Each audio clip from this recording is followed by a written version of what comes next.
Thank you. Catherine, thanks for your patience. The floor is yours. Thank you very much. Good afternoon, Brodie. A fantastic result at the John Smiths last weekend. Just how much of a boost has that given everyone this week? I think it's a massive boost. I think it's what we've all been waiting for. In the previous games, against QPR, I think we're very unlucky conceding a last-minute goal. So to be able to go out there and put on a performance, especially when you're home in front of the home fans, and be able to get the 3 points was massive for everyone in the team, and it's just a big confidence boost. You're clearly playing a big role since you returned from your loan spell at Motherwell. So just how are you finding it back at the club at the moment? No, I've been finding it very good. The lads have been very good with me since I've came back. Just helped me take on board all the new instructions and the new styles of play, and helping me to adapt to the team, basically, just obviously with being away for a few months. But no, I found it very good, and it's great to be back in and playing and helping the team. How did that all unfold? Because things seem to be going really, really well up at Motherwell. So you were a little bit surprised to be called back. What happened there? I was a bit surprised, but I always knew, even before I went to Motherwell, if I went up there and had done well, that there would be a chance of getting recalled and be able to come back and fight for my spot in the team, which is obviously what's happened. So it sort of did come as a surprise, but at the same time, I was expecting it as well. And a huge learning opportunity to play up in the SPL. So what do you take away from that experience that you've been able to bring back to Huddersfield? I would say the competitiveness. I think every game they want 3 points, no matter who you play. Especially when you're playing like Celtic and Rangers, they're massive teams up there, and I think they've sort of been the top dogs in that league. But I think now that there's teams catching up to them, so I think every game you're sort of expected to win. So yeah, definitely that. Am I right in thinking that you actually captained Motherwell at Ibrox as well? That was a mistake. I'm not sure why. No, so that was a mistake. It said I was playing striker as well, so I'm not too sure where that came from, but yeah. Irrespective of that, though, I mean, a great experience to play at stadiums like that in front of that kind of passionate, vociferous crowd. Does that take quite a lot of mental strength to deal with those situations? Yeah, especially a lad growing up in Belfast. I've grew up sort of supporting Rangers and always backing them, so to be able to go to Ibrox and play against them and play against some of the players you sort of looked up to, for example, like James Tavernier, and be able to go head to head with him was one in a lifetime experience, and I'm very, very grateful for that. And to be able to play in front of a crowd, at Ibrox, how passionate they are was unbelievable. So in terms of what you brought back from that experience then, how much do you think you've maybe physically developed? How much have you mentally developed from your spell up in the SPL? Yeah, I think mentally I've grown up so much, playing that short spell of men's football. I was able to take so much of it, so much out of it. I think it was well needed for me, coming through the academy. It's always a big jump going from the academy just straight into the first team, so I think that was able just to sort of to bridge that gap for me, which was very positive. And then you come back straight into a real baptism of fire. There's a fantastic picture of you tackling Jack Grealish in the Man City FA Cup game. What was it like going up against him? Yeah, once again, unbelievable. That's an experience that you don't always get. So I think when I was playing, I was just trying to make the most of it. Going out there with no fear and just getting stuck in, which I try to do every game. So yeah, to be able to come up against Jack Grealish and Kevin De Bruyne was another unbelievable experience. Is that the best way to approach taking on these guys with these amazing careers and reputations, that you just have to not show them too much respect in a way? Yeah, of course. I think if you go out there and show them too much respect, they'll walk all over you. You need to go out there with a mentality sort of as treat every game the same, no matter who you're coming up against. So I think we were able to do that when we went out and got stuck in. To a slightly lesser degree, that's almost applicable to this weekend's game as well, away at Southampton, who are absolutely flying. Again, is the key to success at St Mary's to not show them too much respect? Yeah, of course. Obviously, Southampton are a very good team, and everyone in the change room knows that. But also, we're a very good team, and we know if we go down there and put on a proper performance, we'll be able to come away with 3 points. And in terms of working with Jon Worthington, because you've come back, there's been this managerial switch with Darren Moore leaving the club. Jon Worthington's somebody you've known for a long time. So what's he like to have as your manager, albeit on a temporary basis? Absolutely unreal. I've been with her ever since very first came to the club, he sort of developed me into the player that I am today. So to be able to see him have the first team manager job is a big thing for me, and especially the rest of the lads who he's worked with. Where he knows that every single one of the academy lads would absolutely do anything for him.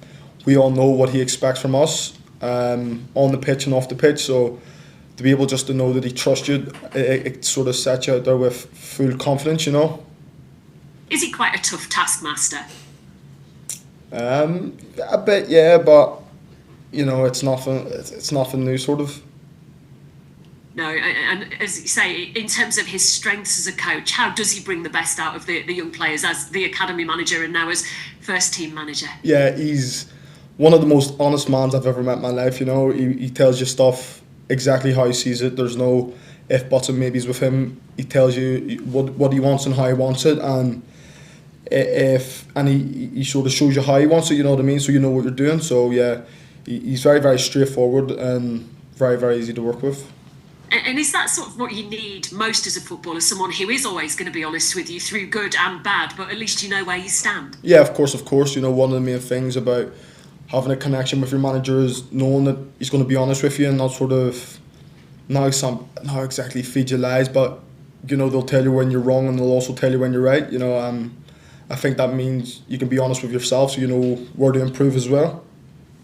And finally from me, aims and objectives for you personally for the rest of the season now. Unfortunately, we've heard this week about Josh Ruffles going to be out for the rest of the season, which is clearly, not something that anybody welcomes. But do you see that now? That's a real opportunity for you to really cement your place in the first team for the rest of this season. Yeah, of course. It's very unfortunate what happened to Josh. And as a team, we all wish him our best and have a speedy recovery. But I think now that just opens up another spot in the team for someone to come in and take it. And if I'm the person who's able to do it, then I'm going to do it. And do you sort of very much approach it like that? Right, I've come in, I've got my opportunity. It's going to be up to somebody else. Come and take it off me if you're going to want it. Yeah, 100%. At the end of the day, we're all a team. We're all supportive of each other. But football's sort of a dog-eat-dog world. Everyone wants that shirt and everyone wants a place in the squad, and everyone will do anything to get that place in the squad. Good to talk to you, Brodie. Best of luck for the rest of the season. Thank you very much. Thanks, Catherine. We'll come on to Stephen from We Are Terriers. Hello, Steve. Hi, Brodie. Hello, you alright? Not bad, you? Yeah, I'm good. Good stuff, good to hear it. I just wondered what sort of conversations you had with the club or with people at the club when you came back from Motherwell. Did you know you were coming back to sort of fill the first team spot? Has that sort of come a bit unexpected? No, I think I sort of knew if I was coming back from Motherwell that it would be the fight for a spot in the team. They knew how well I was doing up there, so I don't see why they would have brought me back if that wasn't sort of the idea. So yeah, when I came back, I was 100% coming down here to fight for a spot in the team. I guess you've seen that pathway as well. Jaheim Headley had a similar thing last year after he came back from Harrogate. It must be good as a young player to know that there are those sort of pathways into the first team and those opportunities can come up. Yeah, 100%. Before I went on loan, I sort of looked at Jaheim and seen what he'd done. He went out on loan and made such a big impact, and then was called back and made a really big impact in here. So obviously I love my time in Scotland, but at the end of the day, I'm a Huddersfield Town player, so I always wanted to come back here and play in the first team squad. So I knew if I went up there and done well and done what I'm able to do, then there would be that chance of getting recalled. What do you feel is different about your game from the handful of appearances you've had so far back at Huddersfield this season and the handful that you had last season? How do you feel you've matured as a player? I think I'm just a lot more confident in myself, and I think I understand the game a lot better now. Back in them games, I was a young lad and excited to play in front of a big crowd, you know what I mean, like a kid on Christmas. But now I think I've a more calm approach about myself. I go out there with a plan and a game plan, and I think I'm able to stick to it, and I'm able to control my emotions a lot better in front of crowds and stuff, and especially under pressure. We've seen you play a variety of positions as well since you come back. I think in the Championship you've not played sort of the same role twice, or across sort of the back four or the back five. Is that something you're keen to show as a string to your bow, that versatility? Yeah. Since I've came here as an academy player, I've always been a versatile player. I've played midfield, centre back, left back, left wing back, right wing back, you know, and I think that when you have someone like that in your team, it's always a positive thing, you know, that when someone does get injured on the left-hand side, I'm able to fit in there, so yeah, I think that's a very positive thing as well. We've noted your composure on and off the ball, and I think that applies even after you've, I think the fans really like your aggression as well. It's a good blend you've got there. Is that do you go into the game with a mindset, if I go into a hard tackle, I'm going to be the one walking away from it? Yeah, I know when there's a tackle, I'm never going to shy of it. I'm going in there with the intentions to win the ball. I'll never go half-hearted, and you go half-hearted, you get hurt, and that's something I don't want. So I would rather them get hurt than me, but the intention is always to try and win the ball, yeah. We saw, particularly the last game, Worthy gave you a lot more licence to get forward and sort of make that left flank your own.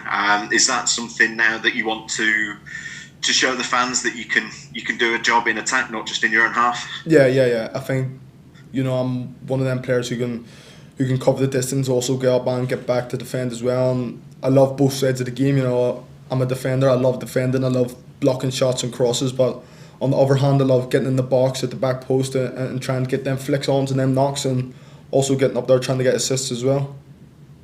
Fantastic. Well, that's luck for the weekend, Brodie. Good Thank talking you to very you. much. Cheers, Steve. Finally, we'll come to Leon from the Yorkshire Post. Leon, good afternoon. Hiya, Brodie. Hope you're well. Yeah, you touched on that game at Ibrox, but I had a little look. Was the game at Celtic Park? I mean, you got a late equalise, didn't you? Was that the sort of almost the most memorable in a way? Yeah, 100%. Celtic Park, the atmosphere was absolutely unbelievable. I've never seen anything like it. How passionate the fans were, and obviously growing up as a Rangers fan, it felt even bit better just to get that late equaliser against them, and be able to come up and compete against some of the best players in Scotland. So yeah, it was very good. I mean, you've had some fantastic experiences, big games, and also playing in different positions. That versatility, that should help you internationally as well, shouldn't it? Really, when they're giving squads, you've always got a very good chance of being in there. Yeah, 100%. And the international setup, there's always a lot of players in the positions, and very good players as well who play at top level. So just to be able to have that versatility and be able to play on the left and the right and through the middle, it just gives the manager more of a reason to want to pick me and bring me in the squads. Yeah, just tell us about back home. Was it Shankill Juniors and Cliftonville Juniors? Are they part of your journey? I mean, they must be really, really proud of what you're doing, and they come over and see you, hopefully. Watch your progress. Yeah, 100%. One of my Shankill Junior managers is coming over in the next few weeks to go to the Leeds games. They're always keeping in touch. Even my teammates still from back then, even though we were just kids, they're also supportive and proud of me at the same time. So obviously that gives me a lot of confidence, as well. Yeah, I sort of read about your father as well. He's always sort of with you in your journey in spirit, I would have thought as well. He'd be extremely proud of your journey and how your career's going. Yeah, of course. Every time I step onto that pitch, he's always in my head, sort of, and everything I do is sort of for him, not even on the pitch, but just off the pitch in my daily life as well. I mean, your stories, you're still only a young man, your story's remarkable. I mean, you sort of go in for the training camp and then getting the senior call-up. Just tell us about that. That's just a mad story, but, a lovely story as well. Yeah. So during the summer, basically, we had a training camp where a few of the senior lads were going to be in it, a few of the 21s lads were going to be in it. And my aim was to go there and just try and impress the 21s manager, never played 21s before, so that was sort of the aim. And I went there, and as always, I give up more. When there's senior players there, or players you've looked up to since you were a young kid, sometimes you can get a bit starstruck. So I sort of just had to put that aside and just treat it like I would if it was anyone else. So I went in there impressed, obviously, and the manager liked what he saw and brought me to the Nations League games and give me my debut, a day I'll never forget, and to be able to even get my home debut as well in front of my friends and family was an unbelievable experience. Yeah, I just wondered, did you sort of in training, did you sort of put someone on the backside of something and the manager thought, well, it'll do for me, that sort of thing? No, I think it was just my mentality in the training. I like to get about and get stuck in, and every manager loves that as well, especially the Northern Ireland managers, so yeah, I think I impressed him with that side of the game. Yeah, did you sort of watched? Were you a fan? You go to Windsor Park and watch games, that sort of thing? Or? Yeah, of course. Every lad from Belfast is always at Windsor Park supporting the games and watching all the players. Especially when it's such a small country as well. You know, it's such a tight bond as well, and you're always supporting your country. Yeah.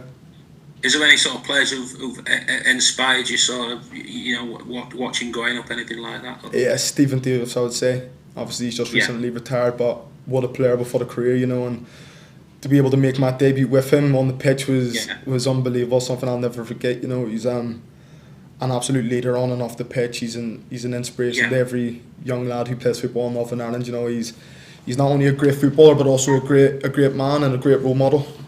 Yeah. I was going to ask you finally, with Northern Ireland, there's a lot of players who sort of in the Championship who are in sort of that squad now as well, isn't it? There's quite a few. You're a bit of a group. Yeah. So there's quite a few lads to be fair in the Championship. I think one of the ones who's led up recently is Conor Bradley, obviously for Liverpool. You know.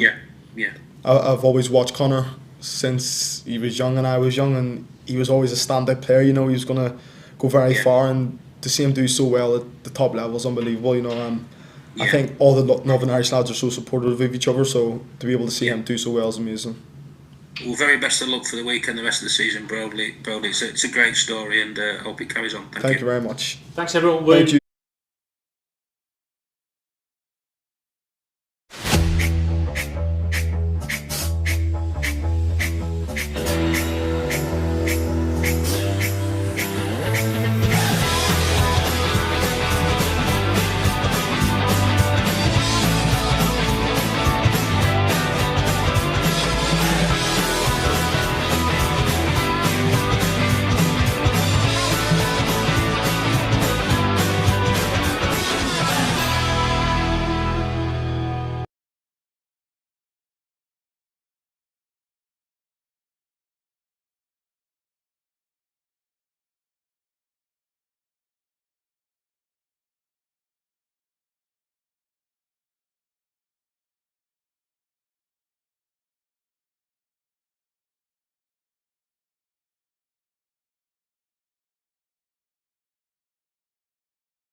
Cool. Catherine, thanks for your patience again. We're with you to start with. Good afternoon, Jon. Good to talk to you. Just to reflect a little bit on what a fantastic win last Saturday. I imagine it took you a fair while to get to sleep Saturday night, didn't it? Actually, the opposite. I felt straight to sleep. I think it was. It'd been a fantastic week. Great to end the week on such a high, but also a pretty draining week as well. But yeah, thoroughly enjoyed it. And we saw some lovely moments at the end of the game where you just had that moment with your family, and being able to celebrate with that must be something that's going to stay with you for a very long time. No, 100%, and I think I said that after the game in some of the interviews.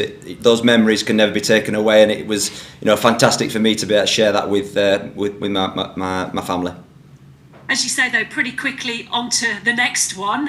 You are still in temporary charge, so how's this week been? It's been really good. I can't wait for the game. The lads are in a really good place. The training's been lively this week. And again, just going into it with a real positive attitude through all the squad. Yeah, do you see a real noticeable lift in confidence after the win last weekend? I think so. I think in terms of it's to win games, but then obviously to score the 4 goals as well, obviously gives everyone a boost and a lift. And so I think the lads are going to be buoyant going into the game on Saturday. They're a pretty formidable opponent at the moment, though, Southampton. What do you think has been the key to their success this season? I think they're impressive. Good manager. They've got some talented players, obviously. But again, I think we touched on them, and we'll have a clear plan going into the game on Saturday to try and get a result. How best do you approach going away to a team like that then? I think, like I said last week, I think it's first and foremost you've got to go with a positive mindset, and I've been really clear with the lads. We don't just want to sit back. You've got to respect the opposition, and so a lot of the work has been around that, and areas that although they're a good side, areas that we think we can exploit because I believe we've got a really good squad. Yeah, is that almost the key to it, to show a team like that no fear? Don't give them too much respect.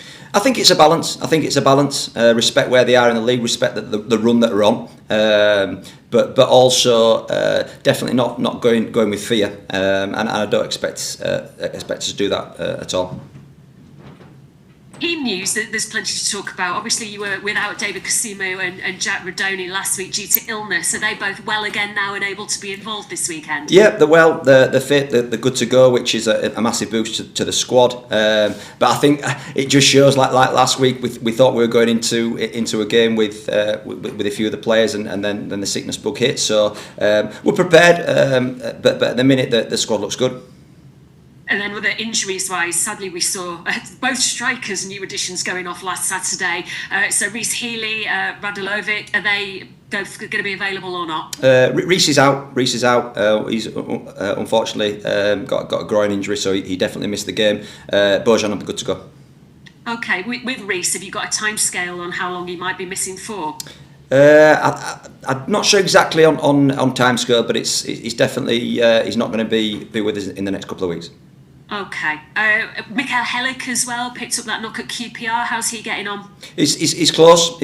We're going to keep a close eye on him with the game in mind. And we'll see where he's at come Saturday morning. And somebody we've not seen for a little while, Danny Ward. I just wondered if you could give us an update on him. Yeah, Danny's he trained for the first time fully today, so that's a massive positive. Having Danny back in the squad, I think we're all aware of when Danny's having Danny back in the squad's a big positive. So, but the game probably comes too soon for him this weekend. Answering these kind of team news questions is something that's not normally part of your remit as academy manager. What other changes have you noticed this week, be it in the temporary role as manager, but how much is it different from being academy boss? There's not massive difference in terms of working with players. Ultimately, it's always about trying to get the messages through to the players, trying to do your work on the training pitch. But it's not just on the training pitch. It's using the support staff around and make sure you're tapping into their expertise, because that's what they are. Whether it's the performance, the medical guys, the analysts, and it's got to be a collective effort. And I think ultimately, yes, at the minute I'm kind of leading the team, but there's a lot of work that goes on around that with the staff that support really well, and I think those are the key things, making sure that the experts do their jobs and help with the players. And in terms of timescales, how much longer are you going to be in this gig for? Have you been given a heads up at this stage? No, I think like I said straight from the start, it's game by game. My focus is just on Southampton. I've been really well supported from Mark and Jake and above. So and they've given me their full backing for the game on Saturday, and we'll look no further than that really.